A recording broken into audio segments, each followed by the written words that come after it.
No último dia 31 de outubro, nós celebramos o aniversário da Reforma Protestante. É isso mesmo, que foi realizada principalmente por Martim Lutero em 1517. E hoje você vai entender o que foi a Reforma Protestante, qual foi o impacto dela em nossas vidas, na vida dos cristãos. Então, solta a vinheta, vamos começar o Sem Limites!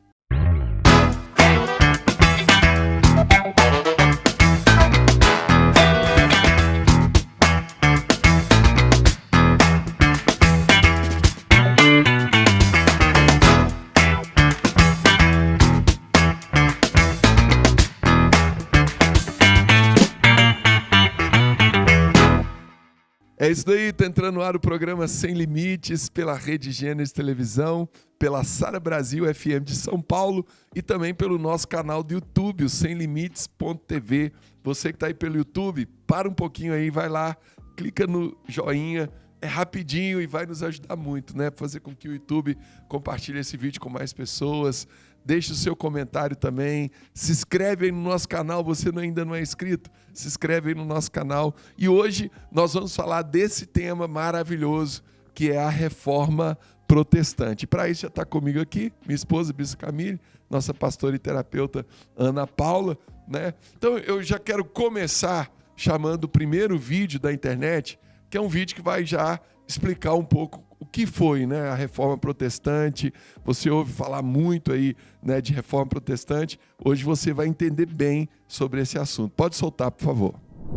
A Reforma Protestante foi um movimento que pregou contra algumas práticas da Igreja Católica durante a Idade Média e no início da Era Moderna. A indulgência servia para a remissão ou redução das penas pelos pecados cometidos pelos fiéis. As indulgências eram vendidas por uma quantia em dinheiro, geralmente por emissários da igreja que percorriam as cidades, e o dinheiro arrecadado com a venda das indulgências era usado para financiar a igreja. Isso gerou muitas críticas e na época foi uma das principais causas da Reforma Protestante no século XVI. Desta forma, Martim Lutero, um monge alemão, criticou fortemente a venda de indulgências em suas 95 teses, que foram fixadas na porta da igreja em Wittenberg em 1517. Lutero argumentou que a salvação não poderia ser comprada.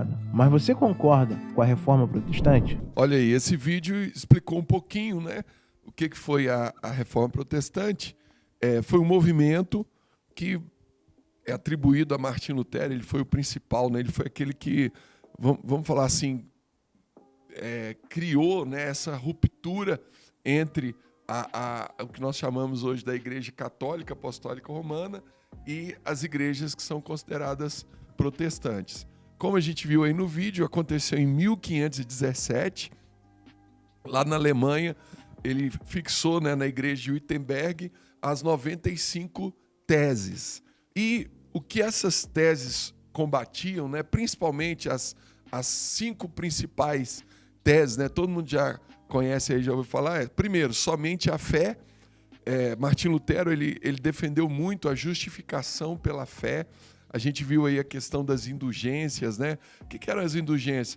As pessoas tinham que pagar para ter os seus pecados perdoados. Imagina isso, gente, né? Para o seu pecado ser perdoado, Aninha, você tinha que ir lá e dar um valor para a igreja e aí pronto. É igual quem vende lugar no céu, né? A gente sabe que não é dessa forma, né? Imagina se até hoje a gente estivesse fazendo isso, né? E acreditando que essa era a verdade, que esse era o certo. Misericórdia, não dá, né? Então, a primeira coisa que Martim Lutero combateu foi isso, baseado muito no livro de Romanos, né? Quem quer entender a justificação pela fé, porque nós somos justificados pela nossa fé. Não é porque eu paguei, não é pelas minhas obras, não é pelo que eu faço, não é pelo meu merecimento, é pela fé em Jesus. É isso que nos justifica. Então, somente a fé, somente as Escrituras. Outro ponto importante, né, que Martim Lutero fez uma virada. Naquela época, a Igreja Católica ela fazia as missas em latim. E a Bíblia só era de domínio. Primeiro que muito pouca gente sabia ler e escrever, né? Eram raras as pessoas, era uma parcela muito pequena da população que sabia ler e escrever. E a Bíblia ela era somente em latim, não havia tradução da Bíblia. E ela era meio que uma propriedade da igreja. Então, as pessoas que iam numa missa, elas assistiam a missa em latim, quase ninguém falava latim também, ninguém entendia, né? Então a igreja, ela meio que ela ocultava das pessoas o conhecimento. Ela privou, né, as pessoas de terem acesso Exatamente. à palavra de Deus. Então, a partir do momento que você não tem o conhecimento e eu sou um líder espiritual, o que eu falar você vai acreditar. Então, se eu falar com você que você tinha que pagar para ter os seus pecados perdoados, que você tinha que comprar um amuleto, um santo, uma imagem, alguma coisa, né? Então, a igreja ela usava aquilo como uma maneira de manipular as pessoas, né? Então, o que Martinho Lutero fez? Não, vamos tirar tudo.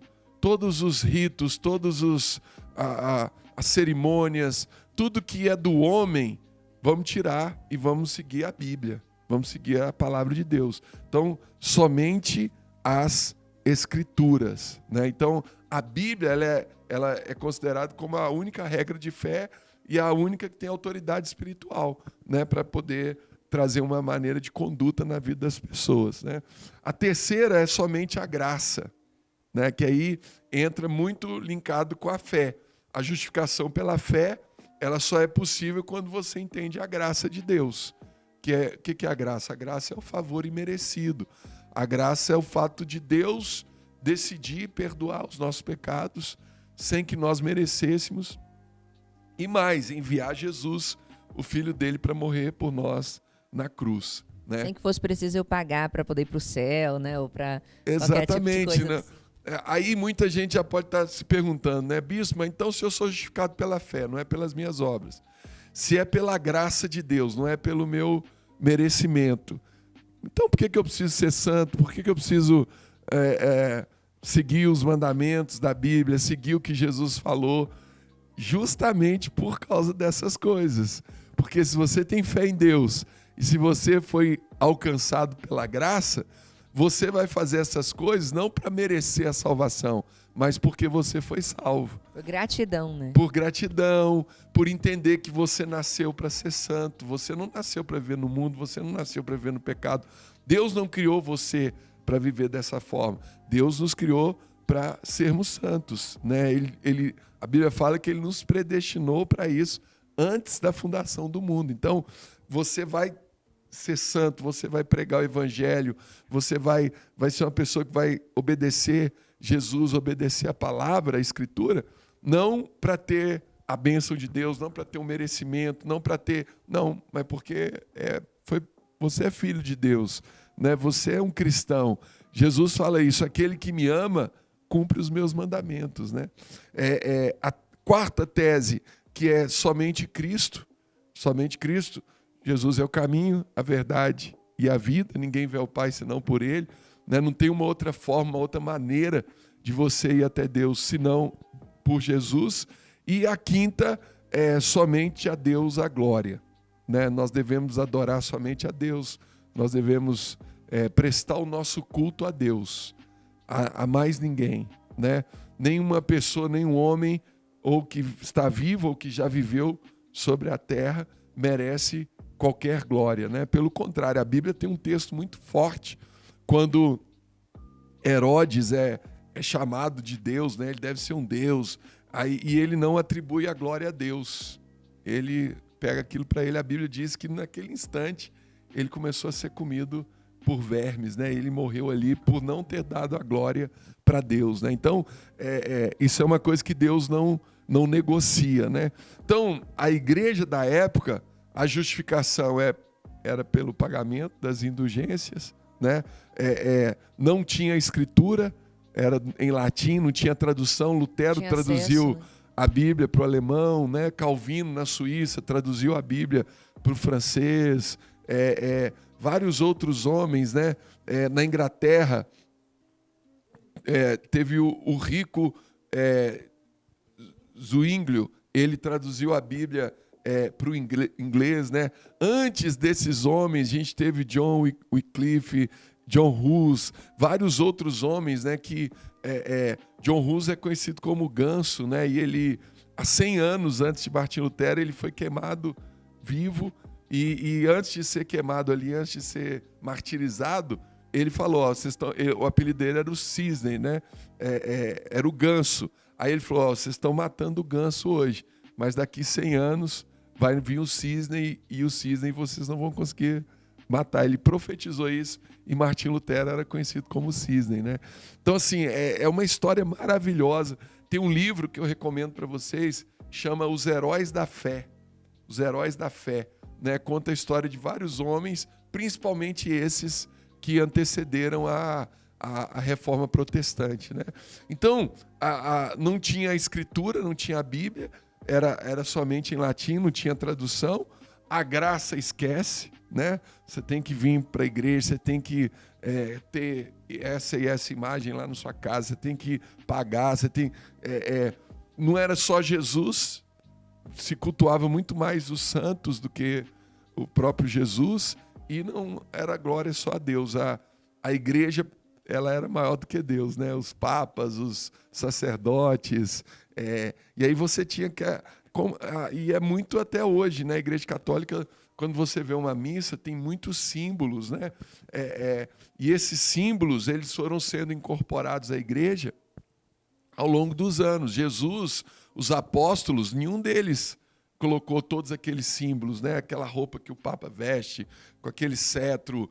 Tudo isso foi sendo introduzido na igreja cristã, porque ao longo dos anos, principalmente no século II, século III, muitos bárbaros iam se convertendo, né?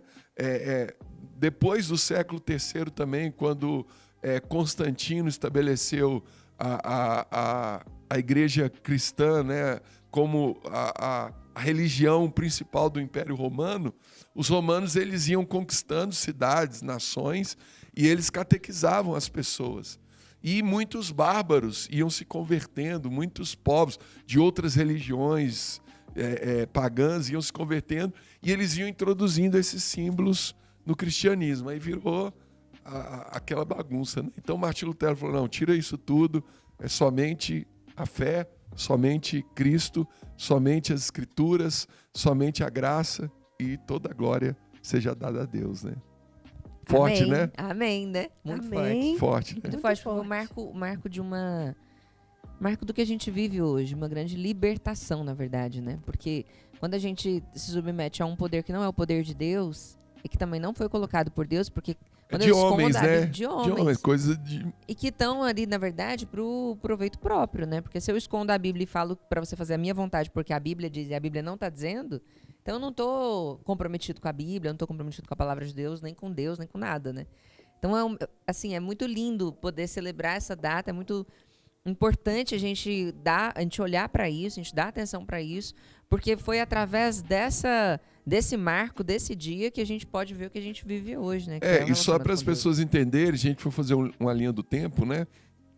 Você tem lá a igreja de Atos, que começou no ano 33 depois de Cristo, né? Logo 50 dias depois da ressurreição de Cristo, tem o Pentecoste, ali começa a igreja de Atos. Essa igreja, ela fica principalmente centralizada ali em Jerusalém, até que vem a primeira perseguição com a morte de Estevão, a igreja começa a se espalhar. Quando vem o apóstolo Paulo, já entre 50 e 60 ali depois de Cristo, a igreja ela já está muito forte em Antioquia. Antioquia passa a ser o centro, né? Paulo começa as viagens missionárias, a igreja se espalha, começa a se espalhar por todo o mundo. Aí todos os apóstolos foram martirizados, menos João. João é o único que, apesar de ter sido por um período exilado na ilha de Patmos, né? João vive até os 100 anos. Então ele se torna o principal líder da igreja, né? Muita gente pensa que Pedro foi o principal líder. Não, João foi o principal líder da igreja da época. E a partir dali do fim do primeiro século, a igreja ela sofre muita perseguição. Cada imperador romano que assumia, aí por isso que você vê os filmes, né, dos cristãos sendo colocados em covas, não covas, né, coliseus com leões para serem mortos, né? Então a igreja ela é muito perseguida no segundo e no terceiro século. Quando chega em 313, aí Constantino estabelece o cristianismo como a religião oficial de Roma. A igreja passa por 3 momentos. Ela cresce, ela se torna muito poderosa, muito rica, ela faz parte do poder. Aí ela vive o seu auge, o seu apogeu por vários anos, mas no segundo milênio, né, em torno do ano 1200, 1300 depois de Cristo, ela começa o seu declínio, porque o poder faz com que as autoridades religiosas se corrompam muito, né, por causa de dinheiro. Começa a ter vários pecados entram dentro da igreja. Aí vem o declínio até a Reforma Protestante, quando acontece essa ruptura, né? Isso que você está falando é uma coisa interessante, que a gente pode fazer um paralelo também, né? A gente está em pleno século XXI e a igreja está sendo perseguida mais uma vez, e acho que tão fortemente quanto foi antigamente. Só que hoje o cristão, ele sabe do poder que ele tem através da palavra de Cristo, da presença de Deus, do Espírito Santo, enfim. Mas sim, a igreja está sofrendo muita perseguição, principalmente nos tempos atuais. É uma perseguição diferente, né? Principalmente aqui no Brasil. Aqui ninguém é preso por pegar o evangelho, ninguém Graças a Deus. Açoitado, morto, mas existe uma perseguição, vamos falar assim, ideológica, né? De ser discriminado, de ser colocado meio de lado. A própria Bíblia está sendo perseguida. E por quem, né? Pela mídia, principalmente a mídia não dá espaço, né? Toda vez que você vê um evangélico numa novela, por exemplo, estou falando Caricato, né? de uma mídia específica, né? A gente tem hoje a TV Record, que pertence à Igreja Universal, que não passa as novelas bíblicas, né? Mas a grande mídia, assim, que tem a maior parte da audiência, ela acaba projetando o cristão, e principalmente o evangélico, de uma forma pejorativa, né? Vamos chamar mais um vídeo da internet. Esse vídeo vai falar sobre o impacto da Reforma Protestante nas nossas vidas, né? Pode soltar, por favor. Qual o significado da Reforma Protestante para nós cristãos? A Reforma Protestante é um evento importante na história do cristianismo que teve um impacto significativo na fé e na prática dos cristãos em todo o mundo. Ela começou no século XVI e resultou em várias igrejas protestantes que se separaram da Igreja Católica Romana. Para os cristãos, a Reforma Protestante trouxe várias mudanças e significados. A autoridade das Escrituras. A Reforma enfatizou a autoridade das Escrituras Sagradas, a Bíblia, como a única fonte de revelação divina. Isso significou que os cristãos foram encorajados a ler a Bíblia por si mesmos e tirar suas próprias conclusões. Sacerdócio de todos os crentes. A Reforma defendeu a ideia de que todos os crentes tinham acesso direto a Deus, eliminando a necessidade de intermediários como sacerdotes. Isso fortaleceu a participação e a responsabilidade pessoal na fé. Liberalização da adoração. A Reforma Protestante viu uma simplificação na adoração, com ênfase na pregação da palavra e na celebração da ceia do Senhor. Os rituais mais elaborados e as práticas como a venda de indulgências foram rejeitados. Em resumo, para os cristãos, a Reforma Protestante significa uma ênfase na autoridade da Bíblia, na salvação pela fé, na responsabilidade individual na fé e uma maior diversidade de tradições e denominações cristãs. Olha aí, quanta coisa, né, que impactou, né, a nossa cultura hoje. Talvez se não tivesse acontecido a Reforma Protestante, a nossa cultura seria totalmente diferente hoje, né? Muito daquilo que a gente vive é fruto desse movimento que Martim Lutero, é bom falar, né? Ele era um padre, mas que buscava Deus com muita intensidade, né? Com muita... E eu acho que Deus usou muito a vida dele ali, né? Foi uma revolução muito grande, né? E aí, a partir dali, nasceram as primeiras igrejas protestantes, né? A igreja anglicana na Inglaterra, a igreja presbiteriana com Calvino na Suíça, né? A própria igreja metodista, que nasceu com Martim Lutero. Várias denominações foram nascendo ali e depois foi ramificando, né? A gente tem tudo que a gente tem hoje. Tem as igrejas pentecostais, que nasceram no início do século XX, as neopentecostais, que nasceram na segunda metade do século XX, aí tem as batistas, as tradicionais, né? Então, aí foi tudo sendo ramificações, mas todas elas dentro da palavra. A batista dá uma ênfase, a presbiteriana dá outra ênfase, mas, num todo todas seguem a Bíblia, todas seguem a palavra de Deus, né? Sem isso a gente não teria relacionamento com Deus hoje, acredito, né? Porque quando eu vou me relacionar com Deus acreditando que eu só tenho acesso a Ele porque eu paguei pelo meu pecado, seja numa oração repetida, ou seja no pagamento financeiro mesmo de alguma coisa, então eu estou me relacionando com outro Deus, né? Não com o Deus da Bíblia. E aí isso é grave, porque não é um Deus vivo. Então, nossa, como influenciou a nossa Graças a Deus, vida. que Deus se revelou a Martim Lutero através dele, e hoje a gente pode ser o que a gente é, expressar o que a gente sente, sem ter medo, sem ficar constrangido, e sem ficar com medo de ser preso ou qualquer outra coisa. E é legal a gente pensar também assim, né? Quantas vezes a gente não se posiciona. Se Martinho Lutero tivesse tido a revelação de Deus, mas não tivesse se posicionado da maneira que ele se posicionou, porque eu imagino as guerras que ele comprou, né? O quanto que ele enfrentou resistências, pessoas querendo acabar com ele por causa disso. Deixa eu chamar o próximo vídeo, Ana, que vai falar exatamente disso aí. Porque a gente fala muito de Martinho Lutero, né? Porque ele foi o principal, ele foi aquele que realmente colocou lá as 95 teses e fez essa revolução. Mas antes dele, muitos outros homens se levantaram, como eu disse no início, né? E muitos foram mortos pela própria igreja da época, né? Considerado como... Tem um nome que é dado a essas pessoas, fugiu que agora... Daqui a pouco eu vou lembrar, mas eles foram muitos queimados vivos, muitos... Porque eles eram considerados hereges, eram considerados pessoas que deviam ser condenadas realmente à morte, né? Pode soltar o próximo vídeo, a gente vai ver alguns desses nomes, né? Mas Deus começa a levantar, irmãos, homens convertidos, verdadeiramente convertidos. E esses homens foram perseguidos. Jan Hus foi queimado. Jerônimo Savonarola foi morto. John Wycliffe foi perseguido porque ele estava traduzindo a Bíblia para o inglês. Ele disse, não é possível que a igreja seja impactada, seja transformada, a não ser com a palavra de Deus na mão. E ele começa a traduzir a Bíblia para o inglês. E ele foi perseguido e não conseguiu, mas os seus discípulos, os Lollardos, concluíram a tradução da Bíblia para o inglês. Quis a providência de Deus. E um monge agustiniano, chamado Martinho Lutero, um dia tivesse uma experiência profunda com Deus. Ele era um homem extremamente religioso, extremamente místico, que se autoflagelava, confessava todo dia, todo santo dia. Ele ia para o confessionário, gastava 2 horas.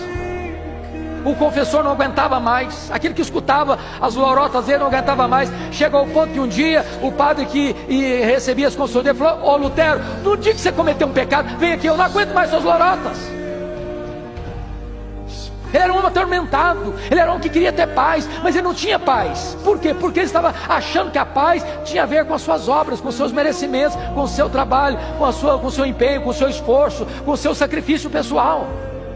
Até o dia, irmãos, que por graça de Deus, Romanos 1,17 cai nos ouvidos deste homem, desce ao coração deste homem: o justo viverá pela fé. Ali houve uma libertação. Ali o tampão foi tirado dos seus ouvidos, a venda foi tirada dos seus olhos, e ali aquele homem conhece a graça de Deus. O que estava acontecendo no mundo nessa época? O Papa Leão X estava passando momentos difíceis financeiros, na restauração da Basílica de São Pedro, quando envia os seus emissários para a Alemanha, Johannes Tetzel, para vender indulgências, para vender perdão de pecados. E a ideia era essa: você comprava um perdão de 5 anos, de 10 anos, de 20 anos, de 30 anos. Se a grana fosse boa, o Papa assinava uma bula de perdão para a vida inteira. Então você podia pecar tranquilo, que estava garantido. Bom, Lutero já tinha conhecido o Evangelho. E quando Johannes Tetzel foi para a Alemanha pregando que se podia comprar perdão de pecados, chamado de indulgências, ele estrategicamente, no dia 31 de outubro. Por que 31 de outubro? Porque dia 1º de novembro é o chamado dia de Todos os Santos, onde o povo ia para a igreja. E o mural da igreja era o jornal da época. As notícias eram lidas no mural da igreja. E então ele vai fixar nas portas da igreja de Wittenberg as 95 teses contra as indulgências, deflagrando ali o movimento da Reforma Protestante do século XVI, o mais importante movimento depois do Pentecoste na história da humanidade. Olha aí, né? Então, como foi explicado, né? Nós tivemos vários homens. Vou recomendar de novo, né? O livro Heróis da Fé, lá fala de cada um deles, esses homens que lutaram, né? Para que o Evangelho, para que a palavra de Deus, para que a Bíblia pudesse chegar na vida das pessoas, né? É claro que hoje, com a modernidade, ia ser muito difícil a igreja continuar escondendo tudo, né? Mas quanto avanço nós tivemos, porque naquela época houve essa revolução, né? Se não tivesse tido essa revolução naquela época, talvez esse avanço tinha demorado muito mais para acontecer, né? E por falar em livro, Aninha, você tem um livro aí para apresentar? O livro aqui, Mentes Devastadoras, Como Controlá-las, do Bispo Robson Rodovalho. E às vezes a gente faz tanta coisa porque a gente não percebe as armadilhas da nossa mente, das nossas emoções, né? Esse livro nos ensina a dominar a nossa mente e colocar ela para trabalhar para a gente, né? E não a gente para ficar escravo daquilo que a gente pensa e sente. Passa lá na livraria, adquira esse livro que eu tenho certeza que vai te ajudar muito. É isso aí, você encontra esse livro e vários outros títulos pela editora SBE no site sbeshop.com.br. E outro ponto interessante aqui, né? A gente fez o programa falando do Halloween, e o Halloween ele é comemorado justamente no dia 31 de outubro, né? No mesmo dia que afronta, né? E a gente, às vezes, nem sabe que dia que é o dia da Reforma Protestante, né? A gente, assim, é tão pouco falado, tá todo mundo tão ocupado se vestindo pra morte, que a gente esquece de celebrar a vida, né? E é muito interessante ser no mesmo dia, porque mostra a guerra que existe até dentro de nós, né? Da morte e da vida. Não, em nenhum lugar eu vi falando sobre a reforma. Nenhum.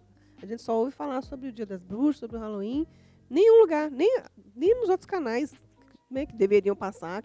Não vi falar, não se fala. Acho que é uma coisa que a gente deveria parar muito para pensar dentro desse raciocínio. Fala assim, só né? dentro do nosso meio, né? Dentro do meio, mas já todos os pastores Na igreja postaram. a gente fala. Na igreja a gente fala, mas fora, né? Mas se a gente for parar para pensar, assim, todo mundo foi chamado com um propósito aqui, né? Tem algo que incomoda você, que incomoda seu coração, uma coisa que te dói ver. E às vezes a gente ignora essa coisa que dói, que é mais fácil não parar para pensar, mas nós somos convidados por Deus a fazer alguma coisa a respeito disso, né? Então, a Reforma Protestante só existe porque alguém que teve a voz de Deus no coração reagiu e se posicionou a respeito disso, enfrentando as batalhas, as guerras, as lutas, e é isso que a gente está fazendo aqui no mundo, E da mesma né? forma, né, Ana, como na época Martim Lutero foi visto como maluco, como rebelde, como, né, nós também somos vistos muitas vezes dessa forma, mas vale a pena se posicionar, vale a pena você fazer aquilo que vai agradar a Deus e não aquilo que vai agradar os homens, né? Gente, chegamos ao final de mais um programa. Ó, foi muito legal, hein? Tenho certeza que agora você está aí sabendo tudo, né, sobre a Reforma Protestante. Gostou do nosso vídeo? Deixa o seu like aí, deixa o seu joinha. É muito importante para a gente. Se inscreve aí no nosso canal, você que ainda não é inscrito. Compartilha esse vídeo aí com todo mundo. E você quer conhecer a Igreja Sara Nossa Terra mais perto de você, como que faz, Bispa Camille? Basta entrar em saranossa-terra.com.br. Você, de qualquer lugar do Brasil, vai saber o endereço de todas as igrejas, os horários do culto e o pastor que está ali naquele lugar. Entre lá e fique sabendo por dentro de tudo. E quem quer conhecer a gente, como é que faz, Aninha? Sabe, na Rua Augusta, número 2027, pertinho do Metrô Consolação, aos domingos às 10 da manhã e também às 18 horas. É isso daí. Gente, valeu. Que Deus abençoe demais. Fica na paz.